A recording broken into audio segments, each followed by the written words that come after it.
नमस्कार दोस्तों, बहुत बहुत स्वागत है आप सभी का आपके अपने इस YouTube चैनल विधिटेरिया में। दोस्तों मैं हूं एडवोकेट मंजीत त्रिपाठी। दोस्तों आज के इस वीडियो में हम आपको बताएंगे कि क्या बैंक आपकी दूसरी प्रॉपर्टी को भी अटैच करवा सकता है, दूसरी प्रॉपर्टी को भी नीलाम करके पैसा वसूल सकता है डीआरटी में। क्या ये सच है, इसमें कितनी सच्चाई है, डिटेल में इस वीडियो को हम जानेंगे और साथ ही साथ डीआरटी के भी प्रोसीजर को एक बार फिर से बताएंगे।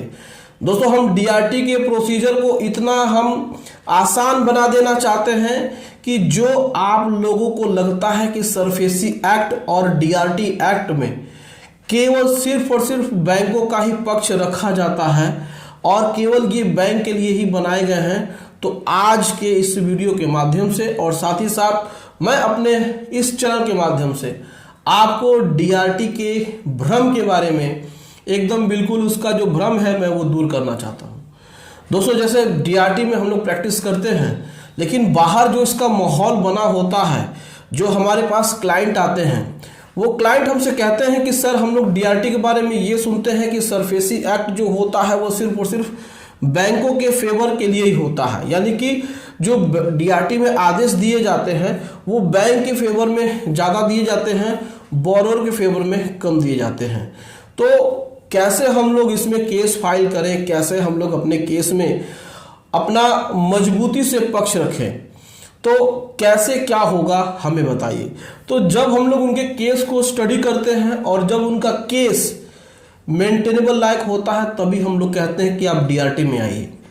देखिए डीआरटी में केस फाइल करना बहुत आसान होता है, लेकिन वहाँ पर आपको जब तक आप सही नहीं हैं, जब तक ऐसा नहीं है कि बैंक ने सही में जानबूझ करके आपको परेशान हैरान किया है, गलत तरीके से नोटिस दिया है, गलत तरीके से एनपीए किया है, तब तक आपको जस्टिस नहीं मिलेगा।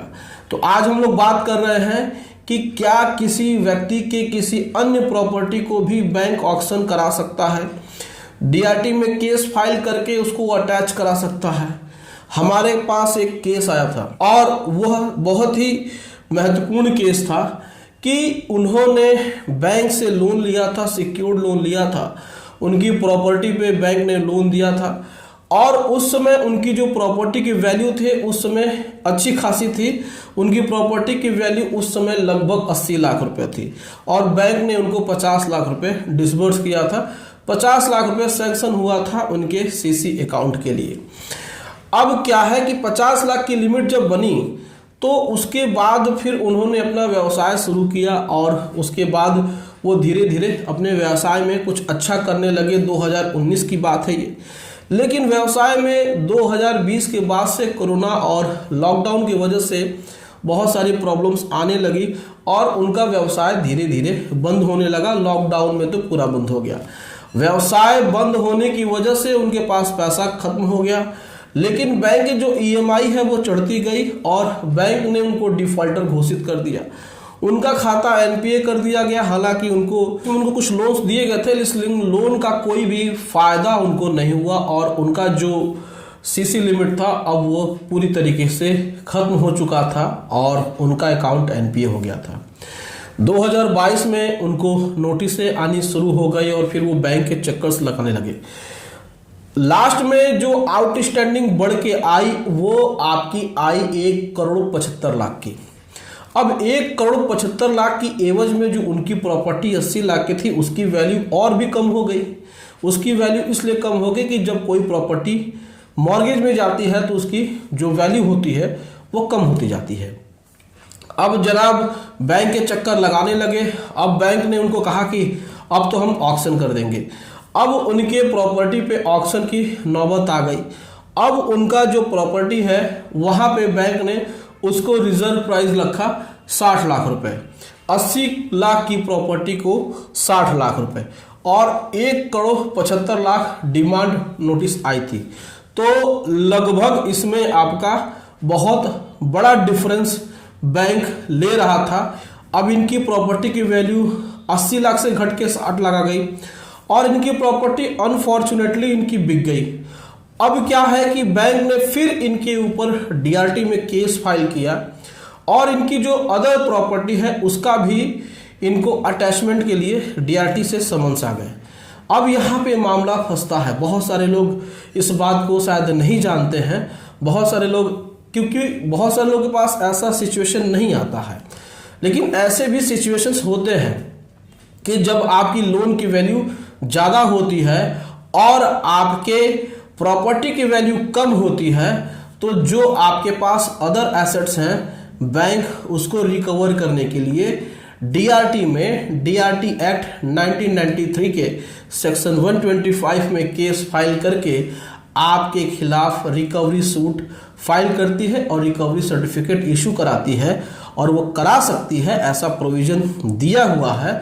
और फिर बैंक को ये अधिकार है कि वो आपके दूसरे प्रॉपर्टी को भी अटैच कर सकती है और उसकी नीलामी करके उससे पैसा जो निकलेगा वो अपना कवर अप कर लेगी।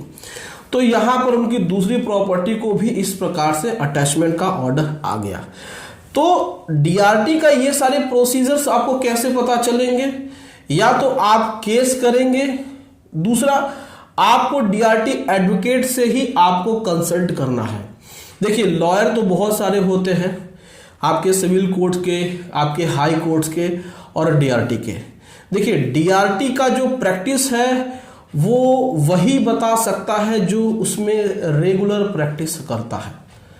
ऐसा नहीं है कि कोई भी लॉयर है वो डीआरटी में चला जाएगा, वहाँ पे वो केस फाइल कर लेगा, क्योंकि जो डीआरटी की फाइलिंग होती है वो डिफरेंट होती है। उसमें बहुत ही टेक्निकल चीज़ें होती हैं, उसमें आपको जो लिमिटेशन दिया जाता है टाइम का वो बहुत कम दिया जाता है, 30 दिन का, 45 दिन का। अगर इस बीच में अगर आपने केस फाइल नहीं किया तो रिजेक्ट हो जाएगा। और बैंक जब केस फाइल करता है तो उसको बहुत ही स्ट्रांगली तरीके से आपको रखना है। अगर अच्छा एडवोकेट आपका नहीं है तो आपकी प्रॉपर्टी बिक जाएगी, क्योंकि क्रिमिनल केसेस में क्या होता है कि आपको बेल आज नहीं मिली है तो नेक्स्ट हियरिंग पे बेल मिल जाएगी, लेकिन आज आपके प्रॉपर्टी का ऑक्शन का ऑर्डर डीआरटी से रिलीज हो गया तो वो ऑक्शन हो जाएगा, और जीवन भर की आपकी जो कमाई हुई प्रॉपर्टी है, जीवन भर की कमाई से जो बनाई हुई संपत्ति है, आपका अगर वो एक बार चला गया तो दोबारा रिटर्न नहीं होगा, और रिटर्न होगा भी तो उसमें एक बहुत लंबी प्रक्रिया है और उसमें बहुत ही ज़्यादा नुकसान है। तो हम अपने इस चैनल के माध्यम से आप सभी को डीआरटी के बारे में बताते रहते हैं, और डीआरटी के केसेस जो भी ट्रायल्स होते हैं, जो भी प्रोसीडिंग्स होती है, उसको हम बताते रहते हैं ताकि डीआरटी को लेकर के आप लोग डरे नहीं। तो इस प्रकार से आप लोग अगर डीआरटी में केस फाइल करते हैं तो आप अपने केस को स्ट्रांगली रखिए, तभी जाके आपके पक्ष में फैसला होगा। अन्यथा आप लोग के मन में ये भ्रम होता है कि क्या बोरोवर के लिए डीआरटी है या नहीं, या फिर केवल बैंक के ही पक्ष में डीआरटी फैसला करता है कि नहीं। ये सारी बातें हैं जब फैक्ट आपका सही होगा और केस आपके फेवर में होगा। तो दोस्तों, ये जानकारी कैसे लगी आप कमेंट करके ज़रूर बताइएगा। डीआरटी से रिलेटेड कोई भी केस हो, कुछ भी क्वेरीज हो, कुछ भी लीगल एडवाइस की ज़रूरत हो, तो आप स्क्रीन पे दिए हुए हमारे इस व्हाट्सएप नंबर पे हमसे संपर्क कर सकते हैं और पूरी डिटेल में आप लीगल एडवाइस ले सकते हैं। वीडियो को लाइक ज़रूर करिएगा, इसे ज़्यादा से ज़्यादा शेयर भी कर दीजिएगा, और हमारे चैनल को सब्सक्राइब करके हमें सपोर्ट ज़रूर प्रदान करिएगा। चलिए मिलते हैं नेक्स्ट वीडियो में। Thank you so much. जय हिंद दोस्तों।